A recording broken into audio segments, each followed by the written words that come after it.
الحمد لله وحده والصلاة والسلام على سيد الرسل وخاتم الأنبياء محمد وعلى آله وأصحابه وأهل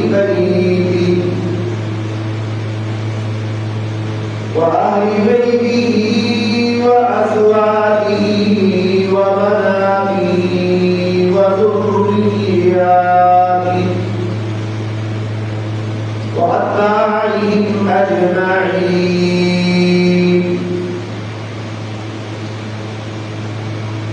أما بعد فأعوذ بالله من الشيطان الرجيم. بسم الله الرحمن الرحيم.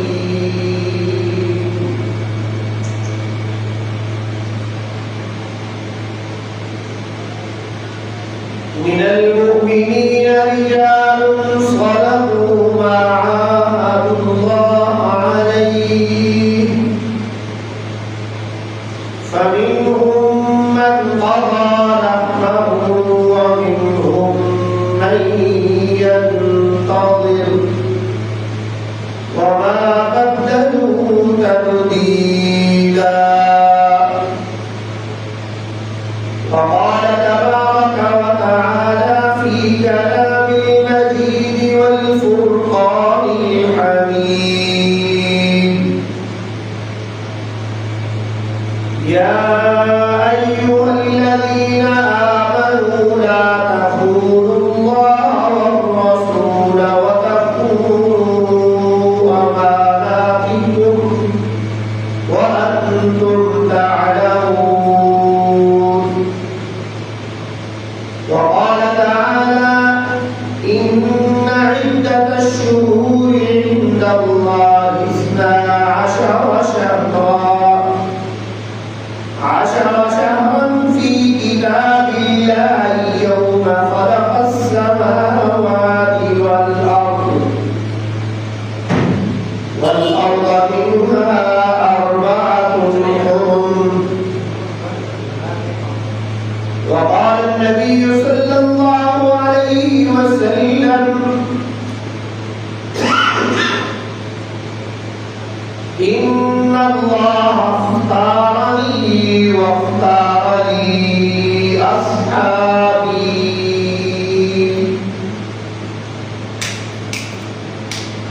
وقال عليه الصلاة والسلام: عليكم بسنتي وسنة الخلفاء الراشدين،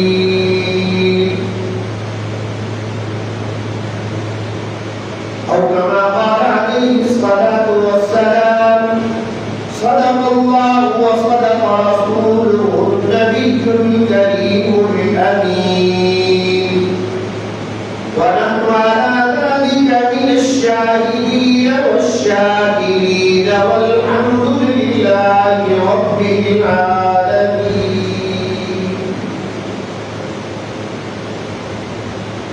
اللهم صل على محمد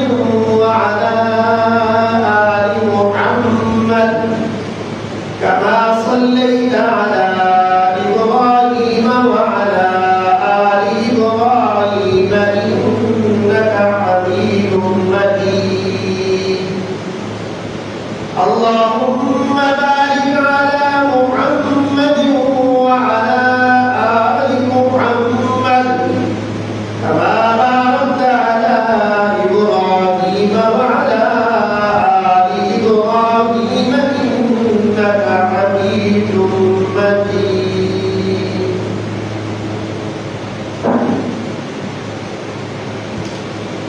نور خدا ہے کفر کی حرکت پہ خندزن، نور خدا ہے کفر کی حرکت پہ خندزن، تم منہ سے یہ چراغ بجھایا نہ جائے گا. یہ شوق سے نام صحابہ کا چرچا عام صحابہ کا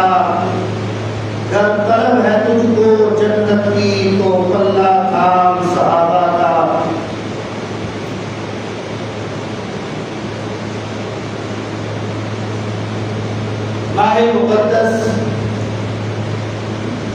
اسلامی سال کا 11واں مہینہ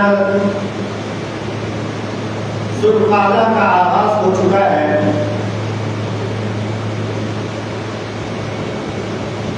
قبل الاسلام بھی عرب میں یہاں غروب آفتاب کی مناسبت سے جو عربی مہینے شمار کیے جاتے تھے ان کے نام پہلے سے موجود تھے اور ان کو احترام کا درجہ بھی حاصل تھا۔ اللہ تبارک و تعالیٰ رب العزت نے سورہ توبہ میں فرمایا ان عدۃ الشہور عند اللہ 12 شہرا فی کتاب اللہ یوم خلق السماوات والارض منها 4 حرم، کہ گنتی کے 12 مہینے زمین اور آسمان کی تخلیق کے وقت سے مقرر کر دیے گئے ہیں، اور پھر ان کے اندر 4 مہینوں کو احترام کا، عزت کا، تکریم کا، فضیلت کا درجہ دیا گیا ہے۔ محرمات کے مہینے ان کو کہا جاتا ہے۔ 3 ماہ مسلسل آتے ہیں جن میں پہلا مہینہ یہی ذوالقعدہ ہے، پھر ذی الحجہ اور محرم، اس کے بعد شعبان اور جمادی الثانی کے مابین رجب المرجب کا مہینہ۔ یہ احترام والے مہینے ہیں کہ عرب کے اندر یہ بھی تھی کہ ان ماہ مبارک کے اندر کوئی جنگ و جدل، فتنہ، فساد، انتشار، تجارت، امن و غارت گری، سفر اسفار سے احتراز کیا جاتا ہے، کیا جاتا رہا ہے، اور اسلام نے بھی ان مہینوں کے تقدس کو، احترام کو برقرار اور باقی رکھا ہے۔ البتہ یہ کہ اسلام میں اللہ تبارک و تعالیٰ رب العزت نے حضور نبی رحمت صلی اللہ علیہ وسلم اور امت محمدیہ کو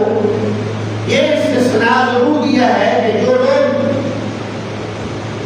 اقدامی جنگ کرتے ہیں، قتل و قتال کرتے ہیں، فتنہ اور فساد برپا کرتے ہیں، تو پھر ان سے نظر لازمہ ہونا ان محرمات مہینوں کے اندر بھی لازم اور ضروری ہے، لیکن ان کا احترام اور فضیلت اور مقام و مرتبہ بہرحال برقرار رکھا گیا ہے۔ ذوالقعدہ کے مہینے کا جو معنی ہے وہ ان کے بیٹھے جانے والا، بیٹھنے اس مہینے کے اندر عرب لوگ اپنے گھروں میں بیٹھے رہتے تھے، تجارت سے، سفر اسفار سے اجتناب اور اعتراض کیا کرتے تھے۔ اس ماہ مبارک کے اندر تاریخ اسلامی کے ظہور کے بعد بہت سے وقائع پیش آئے ہیں، اجمالی طور پر جن کا تذکرہ کرنے کے بعد گزشتہ جمعۃ المبارک کا بقیہ ایک مضمون برصغیر کے مجدد و امام، محدث و مفسر کبیر حضرت امام شاہ ولی اللہ محدث دہلوی رحمۃ اللہ علیہ کے سیرت پر ذرا سیرت مشاہدی کروں گا۔ ماہ ذوالقعدہ کے اندر غزوہ خندق، جس کا اجمالی طور پر اشارہ اور گزشتہ جمعہ میں بھی ذکر کر دیا کہ کفار اور بنو غطفان کے قبائل آپس میں متحد ہو گئے، حجر ابن اخطب کے کہنے پر بنو قریظہ بھی ساتھ ہو گئے اور مسلمانوں پر حملہ آور ہوئے۔ مسلمانوں نے اپنی مدافعت کے لیے حضرت سیدنا سلمان فارسی رضی اللہ تعالیٰ عنہ کی رائے اور مشورے کو رب عالم صلی اللہ علیہ وسلم نے اختیار فرماتے ہوئے مدینہ منورہ کے گرد خندق کھدوانی تاکہ دشمن براہ راست حملہ آور نہ ہو سکے۔ اس غزوہ خندق کے موقع پر براہ راست لڑائی تو نہیں ہوئی، البتہ جہاں پر خندق تھوڑی سی کم کھلی ہوئی تھی یا اس کی چوڑائی میں تھوڑا سا کم حصہ تھا، تو وہاں سے چند کفار داخل ہونے میں کامیاب ہوئے اور یہ پھر وہ تیر اندازی کے ذریعے سے مسلمانوں کو نقصان پہنچانے میں کامیاب ہوئے۔ لیکن من حیث المجموع یہ غزوہ خندق مسلمانوں کی کامیابی، سرفرازی کا پیش خیمہ ثابت ہوا کہ اس کے بعد حضرت آدم صلی اللہ علیہ وسلم نے جہاں اس خندق کی کھدائی کے دوران ایک چٹان کو توڑتے وقت 3 ضربیں لگائی اور تینوں ضربوں پر فرمایا کہ روم کی چابیاں میرے حوالے کر دی گئی، شام میں روم اور فارس کی چابیاں بھی میرے حوالے ہو گئی، اور یمن کے محلات بھی ہمارے ہمارے لیے مسخر کر دیے گئے ہیں۔ یہ تینوں بشارتیں اس غزوہ خندق میں ملی، اور پھر جب غزوہ خندق میں محاصرہ تمہید ہوا تو اللہ تبارک و تعالیٰ رب العزت نے طوفان اور آندھی کے ذریعے سے لشکر کفار پر ایسی ہوا برسائی، ایسا طوفان برسایا کہ ان کی ہڈیاں اکڑ گئیں اور ان کے خیمے اکڑ گئے۔ تو ان کا سردار ابو سفیان یہ کہتے ہوئے باہر نکلا کہ تم آنا چاہتے ہو تو آ جاؤ، میں تو جا رہا ہوں واپس اپنے مکہ مکرمہ۔ تو آپ صلی اللہ علیہ وسلم نے اس موقع پر ارشاد فرمایا کہ اہل اسلام آج کے بعد اہل مکہ کبھی بھی ہمارے اوپر حملہ آور نہیں ہوں گے، بلکہ ہم خود ان کے اوپر حملہ آور ہوں گے۔ اور کہنے ہی یہ بات مطابقت ہوئی سن 8 ہجری کے اندر کہ حضرت آدم صلی اللہ علیہ وسلم سفر پر روانہ ہوئے۔ جب کفار مکہ نے معاہدہ جو صلح حدیبیہ کا معاہدہ تھا اس کی خلاف ورزی کی تو پھر ان کی گوشماری کے لیے حضور صلی اللہ علیہ وسلم 10,000 نفوس کے ساتھ روانہ ہوئے، اور بالآخر فتح مکہ جو ہے محقق ہوا ہے۔ غزوہ خندق کے موقع کے اوپر 6 کے قریب صحابہ کرام رضوان اللہ اجمعین شہید ہوئے، جن میں صدیق انصار حضرت سعد بن معاذ رضی اللہ تعالیٰ عنہ شہید ہوئے، اور اسی طریقے سے حضرت انس بن اوس رضی اللہ تعالیٰ عنہ، حضرت عبداللہ بن سعد رضی اللہ تعالیٰ عنہ، حضرت طفیل بن نعمان رضی اللہ تعالیٰ عنہ، اور حضرت ثعلبہ بن درمہ رضی اللہ تعالیٰ عنہ، اور حضرت کعب بن زید رضی اللہ تعالیٰ عنہ بھی غزوہ خندق کے موقع پر شہید ہوئے ہیں۔ تو اور صحابہ کو بھی تذکرہ ملتا ہے کہ وہ اس موقع پر شہید ہوئے، لیکن اس کے متعلق روایات کے اندر یہ وضاحت و صراحت موجود ہے کہ جب غزوہ خندق کے میدان سے لشکر کفار بھاگ نکلے تو ان کا پیچھا کرنے کے لیے اور ان کی خبر گیری کے لیے آپ صلی اللہ علیہ وسلم نے ان 2 صحابہ کو روانہ کروایا، اور جن کو کفار نے گرفتار کر کے شہید کر دیا تھا۔ البتہ میدان جنگ کے اندر میدان کارزار میں یہ 6 صحابہ شہید ہوئے۔ حضرت سعد بن معاذ رضی اللہ تعالیٰ عنہ بڑے جلیل القدر صحابی جلیل ہیں کہ آپ صلی اللہ علیہ وسلم ان کی شہادت کے بعد ان کا تذکرہ فرمایا کرتے تھے، اور حضرت سعد بن معاذ کو انصار صدیق انصار بھی کہا جاتا ہے کہ جس طرح قریش میں مہاجرین کے اندر حضرت سیدنا ابو بکر صدیق رضی اللہ تعالیٰ عنہ مقام صدیقیت پر فائز ہیں، اسی طریقے سے انصار میں سے حضرت سعد بن معاذ مقام صدیقیت پر فائز اور متوقع ہیں۔ حضرت سعد بن معاذ رضی اللہ تعالیٰ عنہ نے جو بنو قریظہ نے جو حکم عدولی کی معاہدے کی خلاف ورزی کی، اس کا جو فیصلہ آپ رضی اللہ تعالیٰ عنہ نے فرمایا، اور آپ چونکہ اس جنگ میں زخمی ہوئے تھے تو اسی لیے، اور انصار کے سردار بھی تھے، مدینہ کے واسی بھی تھے، تو اس لیے آپ صلی اللہ علیہ وسلم نے ان کے ذریعے سے فیصلہ کرایا بنو قریظہ کا۔ جب انہوں نے فیصلہ کیا تو اب ان کے جنازہ جب یہ شہید ہو گئے زخموں کی تاب نہ لاتے ہوئے، تو منافقین نے یہ مبیدہ کر دیا کہ چونکہ معدود چند افراد ان کا جنازہ پڑھ رہے ہیں، چنانچہ لگتا یہ ہے کہ ان کا یہ فیصلہ عادلانہ نہیں تھا۔ لیکن آپ صلی اللہ علیہ وسلم کے کان مبارک میں جب یہ بات پہنچی تو آپ صلی اللہ علیہ وسلم نے ارشاد فرمایا ان منافقین کو سعد بن معاذ کے مقام اور مرتبے کا کیا پتا، جبکہ سعد بن معاذ رضی اللہ تعالیٰ عنہ کے جنازے میں 70,000 فرشتے شریک ہوئے، اور ہر ایک فرشتہ ایک دوسرے کے اوپر ان کے جنازے کو بندہ دینے کے لیے پیش قدمی کر رہا ہے۔ پھر حضور نبی محمد صلی اللہ علیہ وسلم نے ارشاد فرمایا کہ اگر عذاب قبر سے کوئی انسان بچ سکتا تو وہ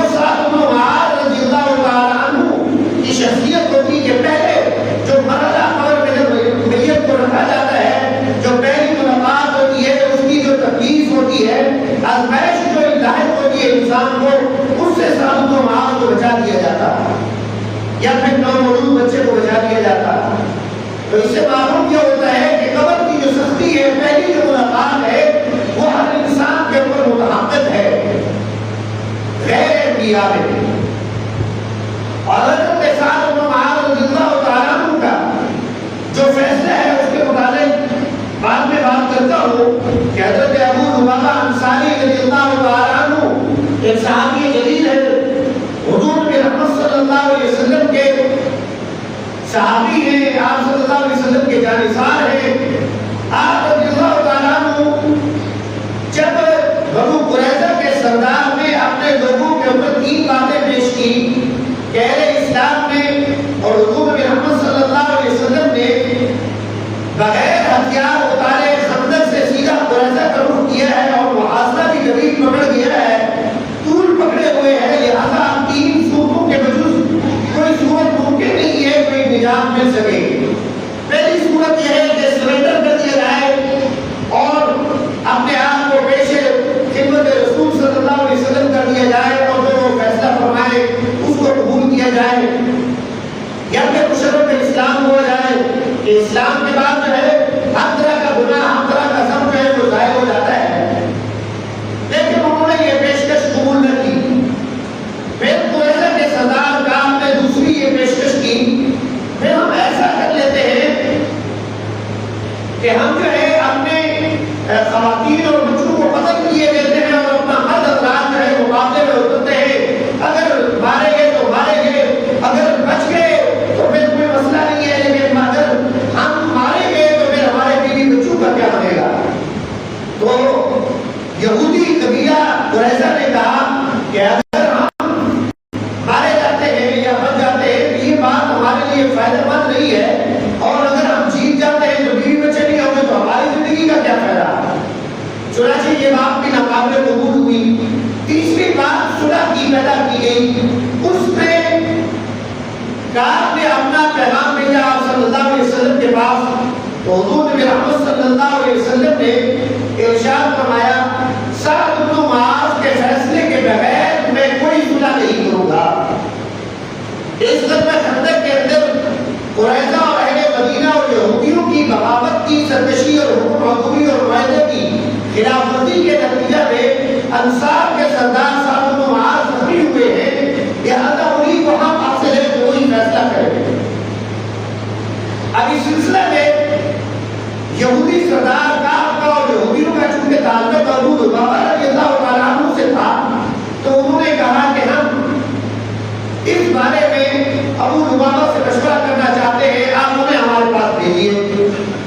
حضور نبی رحمت صلی اللہ علیہ وسلم نے بھیج دیا. جب وہ وہاں پر تشریف لے گئے اور انہوں نے قریظہ کے سردار نے اپنی بات رکھی کہ ہمیں یہ پیشکش کی گئی ہے،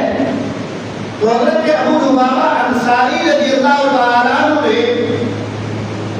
پرانی یارانہ اور دوستانہ تعلقات کی بنا پر، ہمدردی کی بنیاد پر اشارہ کر کے بتا دیا کہ سعد بن معاذ کے فیصلہ کرنے کا مطلب یہ ہے کہ گردن پر تلوار کا چلنا.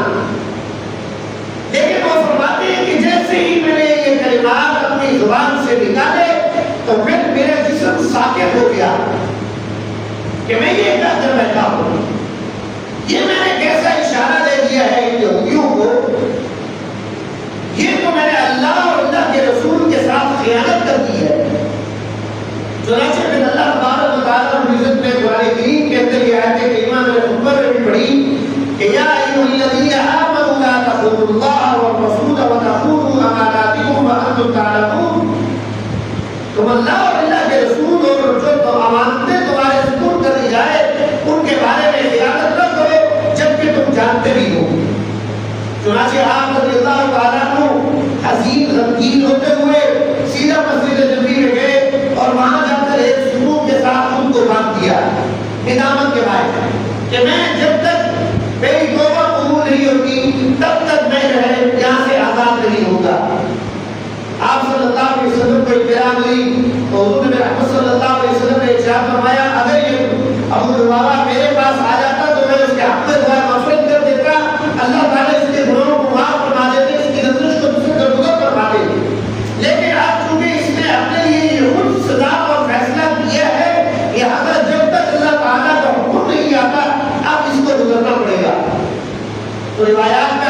7 روز تک وہ بغیر کچھ کھائے پیے اسی طرح بنے رہے.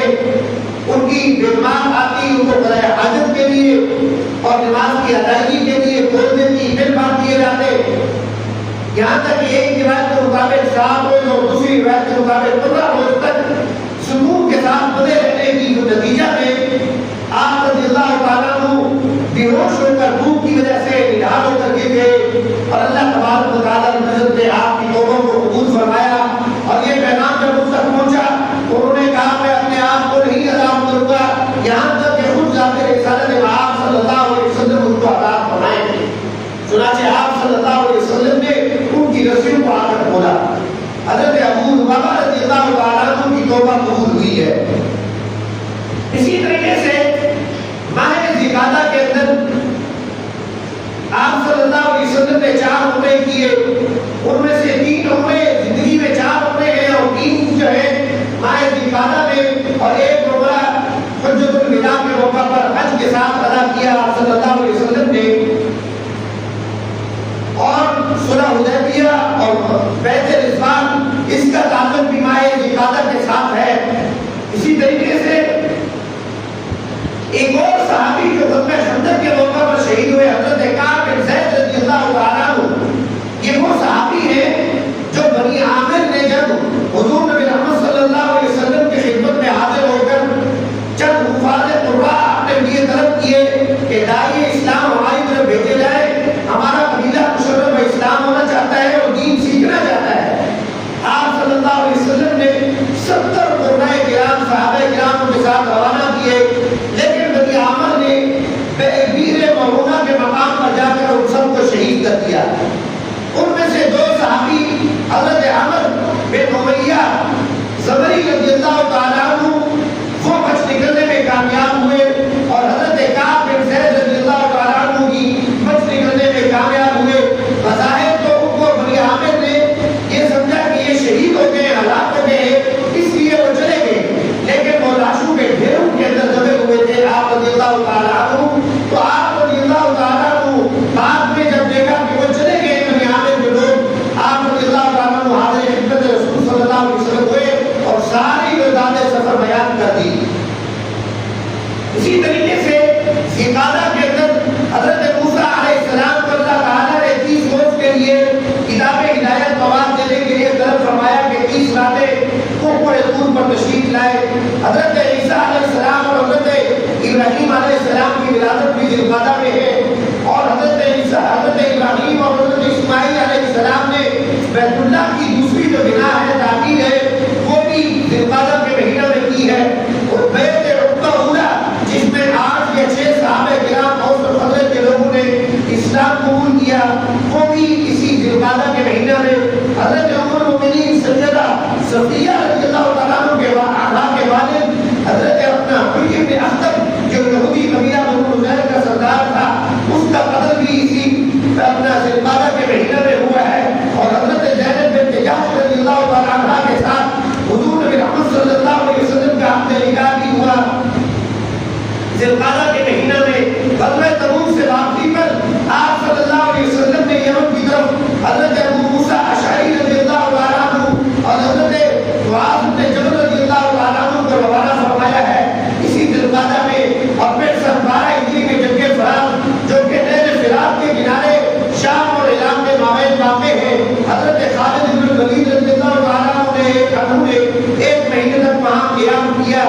اور فتح حمص سن 14 ہجری خلافت فاروقی رضی اللہ تعالیٰ عنہ میں حمص شہر جو دمشق کا شہر ہے مشہور، کہ حضرت خالد بن الولید اور حضرت ابو عبیدہ بن الجراح رضی اللہ تعالیٰ عنہ کے ہاتھوں سے فتح ہوا ہے. اور حضرت امیر معاویہ رضی اللہ تعالیٰ عنہ حضرت سیدنا حسن بن علی رضی اللہ تعالیٰ عنہ کی جانب سے خلافت سے دستبرداری کے نتیجہ میں مسند خلافت کے اوپر اسی ذوالقعدہ کے مہینہ میں سن 37 ہجری میں متوقع ہوئے. اور آپ رضی اللہ تعالیٰ عنہ یعنی حضرت امیر معاویہ سے رہتے عالم صلی اللہ علیہ وسلم کی 163 سے زائد روایات مروی ہیں. اور اس ماہ مبارک میں شیخ الاسلام احمد بن عبد الحلیم ابن تیمیہ رحمۃ اللہ تعالیٰ علیہ سن 728 ہجری میں دنیا سے فدا فرماتے ہیں. اور الگ ارسلان سنجو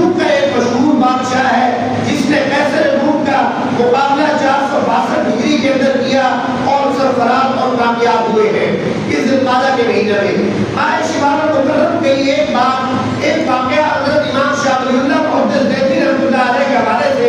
باقی تھا، اس سے متعلق حق یہ ہے کہ حضرت امام شاہ ولی اللہ محدث دہلوی کا نام احمد ہے، والد کا نام عبد الرحیم ہے۔ 21 فروری 1703 میں پیدا ہوئے اور 1762 کے اندر 20 اگست کو وفات پائی ہے۔ مظفر نگر کے اندر آپ ملک نگر کے ملک کے نام سے ایک موضع اور علاقہ تھا، اس میں پیدا ہوئے۔ 7 سال کی عمر سے حفظ قرآن کریم کا آغاز کیا۔ 10 سال کی عمر تک ابتدائی احادیث کی تعلیم حاصل کرنے کے ساتھ جو ہے شرح جامی ایک نحو کی کتاب ہے، فن نحو کی، اس کو مکمل کر لیا، اس کی قراءت کر لی، اور 15 سال کی عمر میں تمام متداول علوم درس نظامی جو تھے ان کی تعلیم مکمل کرنے کے بعد اپنے والد صاحب کے ساتھ مدرسہ میں درس و تدریس میں اور مسند ارشاد کے اوپر متمکن ہوئے۔ آپ رحمۃ اللہ علیہ کے اساتذہ میں ان کے والد ماجد شیخ عبد الرحیم اور مکہ المکرمہ کا جب انہوں نے سن اپنا 1743 یعنی 43 عیسوی کے اندر جب انہوں نے سفر حج کیا ہے، اس دوران انہوں نے مکہ المکرمہ اور مدینہ منورہ میں عرب شیوخ شیخ ابو طاہر مدنی اور شیخ عبداللہ مکی سے اور شیخ تاج الدین حنفی سے صحیح بخاری، مسند امام موطا امام مالک، مسند دارمی اور کتاب الاثار وغیرہ کی جو ہے ان کی تعلیم حاصل کی ہے، اور ان کو پڑھ کر ان کی عبادتیں آپ رضی اللہ علیہ نے سنائی ہے۔ سفر حرمین شریفین سے واپسی پر اپنے والد صاحب کے قید کردہ مدرسہ رحیمیہ میں تعلیم تعلم کے اندر مصروف عمل ہو جاتے ہیں۔ مسلمانوں کی سیاسی، سماجی اور تعلیمی اور اصلاحی جو اصلاح معاشرے کے سلسلہ میں آپ رحمۃ اللہ علیہ نے بے پناہ جدوجہد کی ہے۔ مسلمان جب بر صغیر کے اندر 16ویں صدی میں انگریز کی آمد کے نتیجے میں جو تجارت کی شکل میں آئے، لیکن انہوں نے اپنا یہاں پر استحصال اور غلبہ قائم کر لیا تھا، ان سے نمک آزمائی کے لیے، ان سے نجات اور بلوغ خلاصی مسلمانوں کو دلوانے کے لیے آپ رحمۃ اللہ علیہ نے احمد شاہ ابدالی جو افغانستان کا حکمران تھا اس کو خط لکھا، اور وہ تیسری پانی پت کی جنگ جو ہے اس نے آ کر لڑی اور مرہٹوں کو انہوں نے شکست دی۔ اسی طریقے سے ہندوستان میں ہندوؤں کے ساتھ مسلمانوں کے رہنے کی وجہ سے پیور کے ساتھ نکاح کرنے کو معلوم سمجھا جاتا تھا، اور جائز اور ناجائز خوشی اور غمی کے مواقع پر غیر ضروری اصرافات کیے جاتے تھے، مال خرچ کیا جاتا تھا، اس کے خلاف بھی آپ رحمۃ اللہ علیہ نے آواز بلند کی۔ اور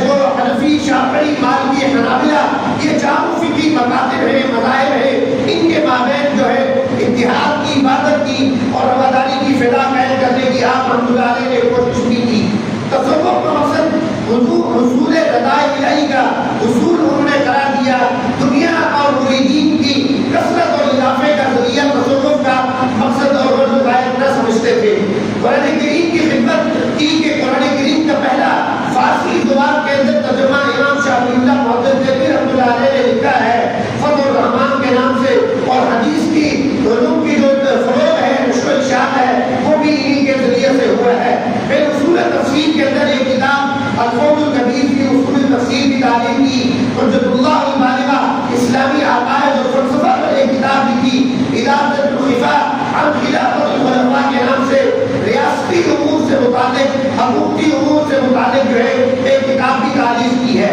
آپ رحمۃ اللہ علیہ کے 4 صاحبزادے ہیں، حضرت شاہ عبد العلیم محدث دہلوی رحمۃ اللہ علیہ، جنہوں نے بر صغیر میں نہ صرف علم حدیث کو فروغ دیا بلکہ بر صغیر کے اندر سب سے پہلا انگریزوں کے خلاف فتویٰ جہاد جو ہے وہ شاہ عبد العلیم محدث دہلوی رحمۃ اللہ علیہ نے دیا، اور ہندوستان کو اس وقت دارالحرب قرار دیا تھا۔ ان کے دوسرے صاحبزادے حضرت شاہ عبد الغنی شاہ عبد القادر رحمۃ اللہ علیہ، جنہوں نے قرآن کریم کا اردو کے اندر قرآن کریم کی تفسیر کی، اور شاہ رفیع الدین نے قرآن کریم کا پہلا ترجمہ اردو کے اندر نقل کیا۔ شاہ عبد الغنی رحمۃ اللہ علیہ بھی بہت بڑے عالم تھے، اور بر صغیر کے اندر دعوت و اصلاح اور ارشاد کے سلسلہ میں جو سب سے مضبوط ترین تحریک شہیدین کے نام سے تحریک بپا ہوئی ہے، مشہور اور معروف ہے، وہ حضرت سید احمد شہید رحمۃ اللہ علیہ کی قیادت میں شروع ہوئی۔ اس تحریک کے اندر حضرت شاہ عبد الغنی رحمۃ اللہ علیہ کے صاحبزادے اور حضرت